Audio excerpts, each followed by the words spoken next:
Hello and welcome to, and in this video I am going to take you through the few books that I've selected for the books review playlist. And I'm really excited because for me I actually find reading as a very therapeutic exercise. So for me this is very intimate because I'm going to be sharing a few, actually 10 books from the descending order in which I found from the most profound to from the least profound, to the most profound. But that doesn't mean that the number 10th book is not worth reading, because for me I've actually found that reading is quite a very indispensable resource. So in this video I'm going to take you through the 10 books that I've actually set aside for individual book review videos. So at the 10th book is The Art of Thinking Clearly, and this book has 99 cognitive biases, which I found that for your daily routine, you should actually be aware of these cognitive biases, because they actually inform how you make decisions. And some of these cognitive biases are so ingrained into our daily routine that we actually don't see them as barricades to actually being more self-aware or being more conscious while we make decisions. So I really think that this book is really worth reading. And for those who have actually gone ahead and read this book, you should actually be able to not find difficulty in the book review video that I will be posting for The Art of Thinking Clearly. And this book is quite deep when it comes to analyzing most of these cognitive biases, and I think this is a very indispensable book. And I've actually taken into account that this book is going to be part of my quotidian routine in actually being able to create a better and a more clearer way of thinking. So at number 9, it's The Art of War by Sun Tzu, and this book has been religiously preached, or this book has been religiously quoted in almost every single aspect when it comes to life, when it comes to finance, when it comes to relationship. The Art of War is quite an indispensable book, and this book has been able to transcend years since when it was written. And this book is quite very, very profound, and I found that most of its gems of wisdom can actually be applied throughout almost every single aspect. And I will be dedicating a whole book review video for The Art of War by Sun Tzu. Number 8 is the Almanack of Naval, Ravikant, and this book is quite modern when it comes to its approach of creating wealth, because this book actually started from Naval Ravikant's tweet storm, which he actually tweeted a while back, and it is a list of how to create wealth in consideration with the modern contingent factors that cannot be ignored. So this book is actually quite important when it comes to highlighting how you can be able to create wealth, how you can be able to differentiate wealth from richness, and it's very, very profound. I think I will be going deeper into my own personal experience, because this book actually helped me during quite a significant point in my life. And the Almanack of Naval Ravikant is actually a book that cannot be ignored, especially for a modern lifelong learner. So at number 8 is the Almanack of Naval Ravikant. It's quite a book, quite a very, very deep book, and I would really advise you not to miss that book review. And I would also advise you to actually set aside time to actually read this book. It's quite a deep book, and Naval Ravikant is quite a deep person as well. You should actually go ahead and follow him. He's quite vocal when it comes to Twitter, and you should actually go ahead and follow him if you're on that platform. And number 7, I found that the most contentious issue in the society right now is finance or money. Money issues are wreaking a lot of havoc when it comes to the existential crisis that we actually go through individually or in our marriages. finances is actually quite a primary topic that is seldom talked about, especially in our households, especially in the households of the African setting, if I may be blunt. And I think we actually need to actually start bringing these conversations on dinner tables, and this will actually help us alleviate a lot of stress and a lot of anxiety when it comes to actually talking about finances. So at number 7, the book that actually taught me that a lot of finances is The Psychology of Money by Morgan Housel. And this book is quite simple in its writing, because it doesn't actually talk about the economic jargons that actually confuse us when we actually come to really understanding money. So this is quite a very straightforward book, and the principles laid out in this book are equally straightforward, and I believe that this book can actually be able to be read across the age spectrum and can be easily understood. So I will be setting up a whole book review video for The Psychology of Money, and this book is quite indispensable, and I would not want you to miss it. So you can go ahead and click the subscribe button or the notification bell so that you can actually get a prompt notification when I upload the book review video for The Psychology of Money by Morgan Housel. So at number 6, I think for the modern reader, for the 20th century, so at number 6, the 21st century is actually quite information-rich era, and I think for us, we actually lose foresight because we lack hindsight. So a lot of decisions, actually, a lot of understanding of our past actually influence and actually gives us a better impetus when we actually plan forward.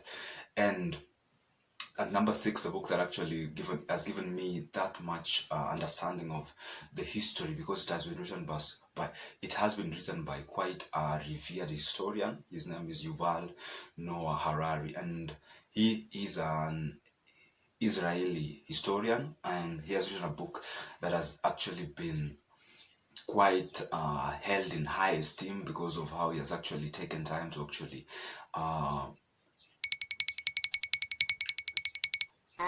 clarify the history of almost everything from economics to religion, from religion to evolution, in almost all simple yet deeply rooted social institutions.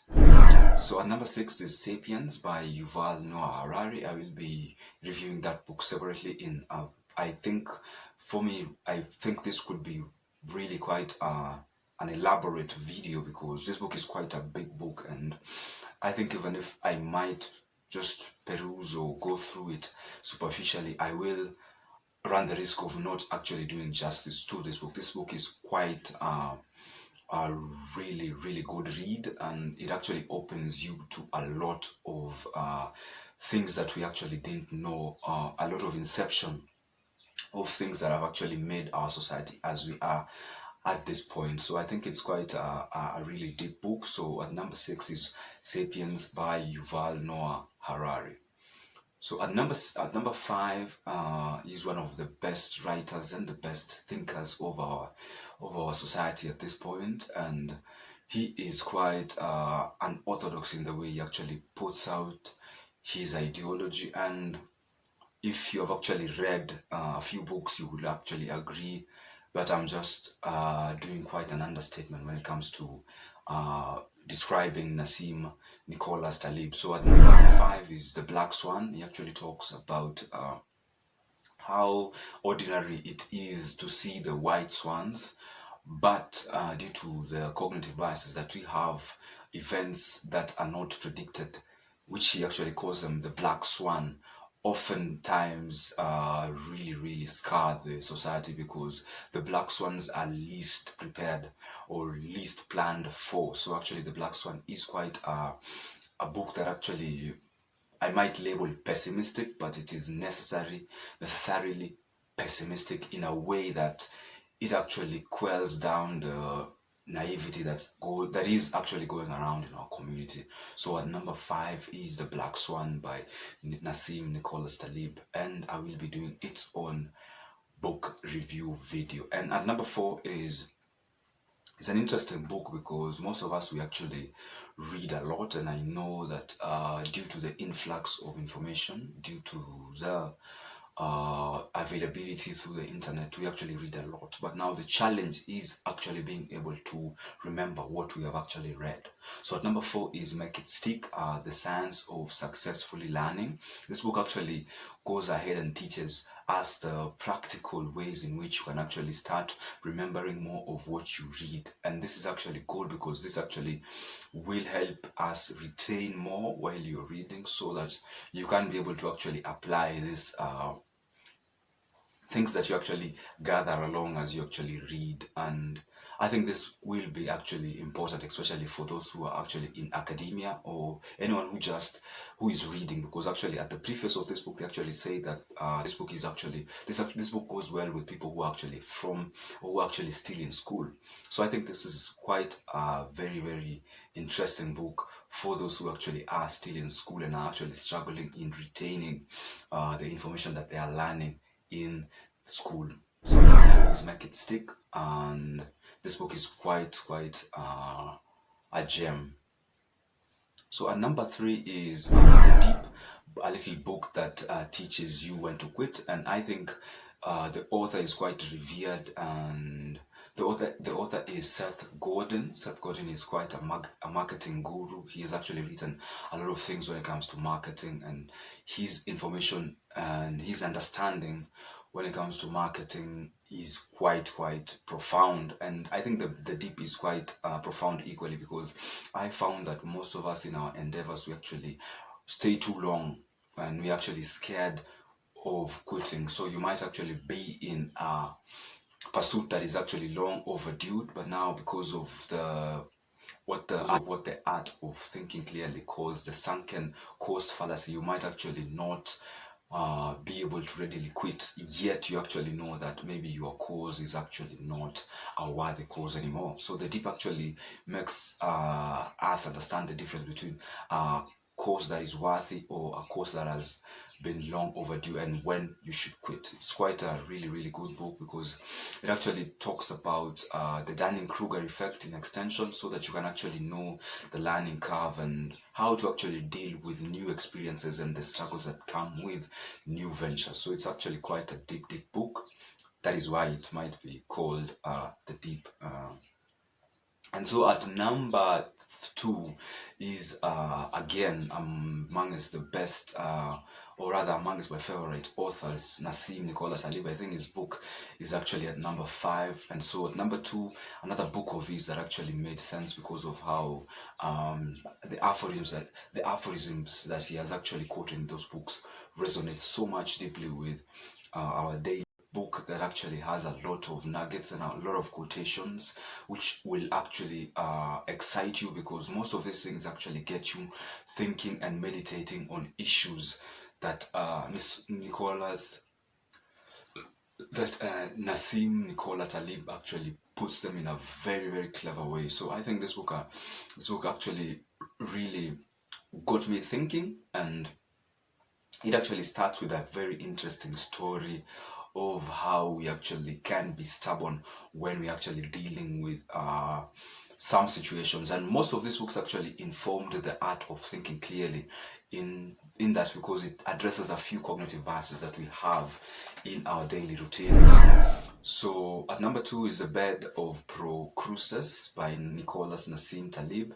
And at number 1, this is a book that I've actually came to recently, and that is why maybe I have this bias of actually favoring this book. But this book is quite a very wise book, and it was written by the Emperor Marcus Aurelius. So it's the meditation of the Emperor Marcus Aurelius. This book actually talks about meditations written down privately by the Emperor Marcus Aurelius, but now this have actually come to the public domain, and he actually goes through a lot of thinking, a lot of arguments before the end of the day. So he talks about wealth, he talks about courage, he talks about discipline, he talks about death in very, very vivid and candid ways. And I think this book actually informs a lot of thinking that I actually carry right now. So at number one, the book that I will actually be closing probably this year of 2022 with is The Meditation by Marcus Aurelius, the Emperor Marcus Aurelius. So I'd really, really like to urge you to actually support this channel and actually be part of this journey, because I found that the more that you read books is the more you understand life, is the more that you also imbue yourself in a lot of experiences, and this will actually inform how you think and how you challenge incoming experiences. So reading is quite indispensable because it actually sharpens your thinking, it actually creates more empathy because it actually puts you in the shoes of the author, and it actually makes you a very, very well-rounded and exposed person. So thank you for watching this video, and I hope you will be part of this journey. So like, subscribe, and